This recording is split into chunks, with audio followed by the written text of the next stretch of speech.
बिस्मिल्लाहिर्रहमानिर्रहीम। क्या औरत अपने बाल रेज़र या ब्लेड से साफ कर सकती हैं या नहीं? जायज़ है या नहीं, इस वीडियो में हदीस की रोशनी में मुकम्मल बताया जाएगा। एक बहना ने मुझसे सवाल किया कि गैर ज़रूरी बालों के लिए रेज़र इस्तेमाल कर सकते हैं या नहीं।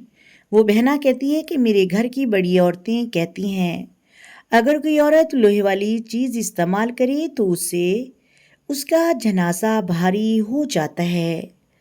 ये किस खातून ने सवाल लिखा है उसका नाम लेना ज़रूरी नहीं। देखिए, शरीयत का कहना है कि गैर ज़रूरी जो बाल हैं, बगलों के बाल हो गए, सिरे नाफ के बाल हो गए, तो ये गैर ज़रूरी बाल हैं।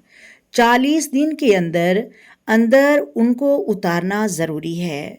अगर कोई 40 दिन के अंदर अंदर उनको नहीं उतारता, ज़्यादा दिन हो जाते हैं, तो ये मकरूह हैं।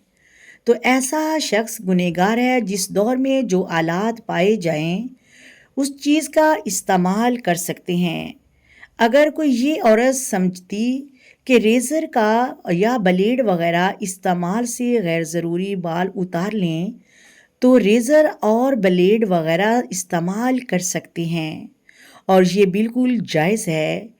ये जो बात बताई है कि औरत के मरने के बाद उसका जनाजा भारी हो जाता है, तो उसका दीन के साथ कोई तल्लुक़ नहीं, ये गलत बात है। इस तरह कोई मर्द भी है, इसे जिल्द की मर्ज़ वगैरह होती है, वो रेज़र या ब्लेड वगैरह से सफाई करे तो उसकी जिल्द ख़राब हो जाए, उसको तकलीफ़ महसूस हो, तो वो क्रीम वगैरह इस्तेमाल कर सकता है, तो ये उसके लिए भी शरअन जायज़ है। शरीयत का तो ये मसला है कि 40 दिन से पहले गैर ज़रूरी बाल उतार लेना जायज़ हैं, चाहे वो किसी भी चीज़ के साथ गैर ज़रूरी बाल उतारें। ये जो बातें बताई जाती हैं कि मर्द क्रीम इस्तेमाल नहीं कर सकता और औरत ब्लेड इस्तेमाल नहीं कर सकती, तो ये सब बातें गलत हैं, ऐसा शरअन जायज़ नहीं। अल्लाह तबारक व तआला हम सबको इस पर अमल करने की तौफीक अता फरमाए। आमीन सुम्मा आमीन। आए मिलकर आका दो आलम नूरे मुजस्सम सरवरे कायनात सल्लल्लाहु अलैहि व आलिहि वसल्लम की ज़ात पर दरूदो सलाम के नजराने पेश करें।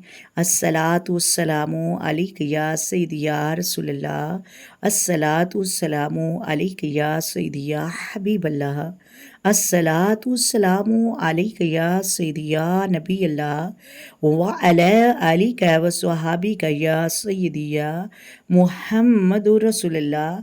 मोहतरम नाज़रीन, अगर वीडियो अच्छी लगे वीडियो को लाइक करें, शेयर करें और चैनल को सब्सक्राइब करें। अगर कोई सवाल पूछना हो हदीस की रोशनी में तो कमेंट में आप सवाल करके पूछ सकते हैं।